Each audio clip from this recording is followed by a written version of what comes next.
Hello, good morning. কেমন আছো? তো জিমের জন্য বেরিয়ে পড়েছি আজকে। আর তোমাদের সাথে শেয়ার করছি জিমের ভিডিও, স্পেশাল জিমের ভিডিও। তো সাথে থেকো। শ্রী গণেশটা বারবার দেখতে পাই। হাতির মাথার উপর উঠে বসে আছে, মানে দাঁড়িয়ে আছে অ্যাকচুয়ালি। এরকম মূর্তি এর আগে দেখলে অবশ্যই জানিও। আমি দেখিনি এরকম, ফার্স্ট টাইম দেখছি যে হাতির মাথার উপর শ্রী গণেশ দাঁড়িয়ে আছে। এই জন্য জিমের রাস্তা। নিজের থোবরাটা ভালো করে দেখে নিচ্ছি সকালবেলা। শেভিং করলে আমাকে একরকম লাগে, এরকম বিয়ার্ডে একরকম লাগে দেখতে। কোনটা বেটার জানি তো। তো জিমে গিয়ে স্টার্ট করে দিয়েছি, তার মাঝে একটু তোমাদের দেখাচ্ছি। আসলে ভিডিও করে দেওয়ার মতো কেউ নেই, কী বলবো, দুঃখের কথা বলো তো। তাই কারণে এই যে জিম করা হয়ে গেল আমার আজকে। আমি চেস্ট করেছি, তারপরে বাইসেপ ট্রাইসেপ কার্ল করেছি।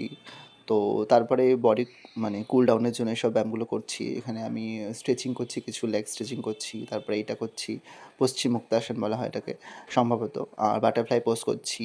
তারপরে এই যে টেকনিকটা যেটা করছি না, সেটা খুব ভালো বডি মানে কুল ডাউনের জন্য, প্লাস আমাদের যে শিরদাঁড়া মানে স্পাইনের জন্য ভীষণ ভালো। আর এই আর্চ করছি, আর্চটা আমি এখন মোটামুটি করি।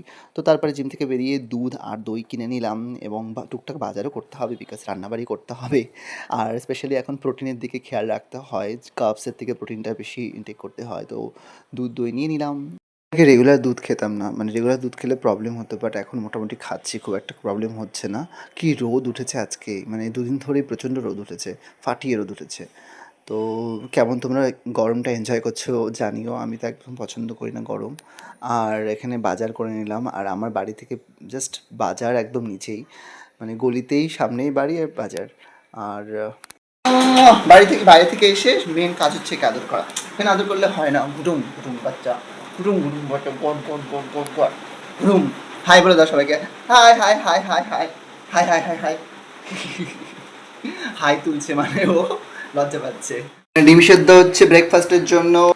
তারপরে আমন্ড ভেজানো আছে, কালকে রাতে ভিজিয়ে দিয়েছিলাম। ব্রেকফাস্টটা ঠিকঠাক থাকে না, মানে কখনো আজকে যেমন দুধ আর একটুখানি চিনি দিয়ে খাবো। তো আমাদের মানে আমার যে কী বলবো ট্রেনার, সে লিখেছে যে পোহা খেতে পারবো। তো পোহা তো রান্না করে খাওয়া বিগ ডিল এখন। তাই কারণে আমি এখন জাস্ট দুধ চিড়ে খাবো। কার্বস আছে, দুধে প্রোটিন আছে, ভিটামিনস আছে। আর এক্সট্রা আবার প্রোটিন নিচ্ছি, ডিমটা নিচ্ছি দুটো করে, দুটো ডিম নিচ্ছি। তিনটে ডিম আমি খেতে পারি না বেসিক্যালি, দুটো ডিমেই আপাতত ঠিক আছে। আর লাঞ্চে কী রান্না করবো সেটা দেখাবো, চলো। ব্রেকফাস্ট এখানে আছে দই চিড়ে, কেউ আর ভেবো না এত চিনি নিয়েছি, চিনি ছাড়া একদম সামান্য একটু জাস্ট মধু নিয়েছি টেস্টের জন্য।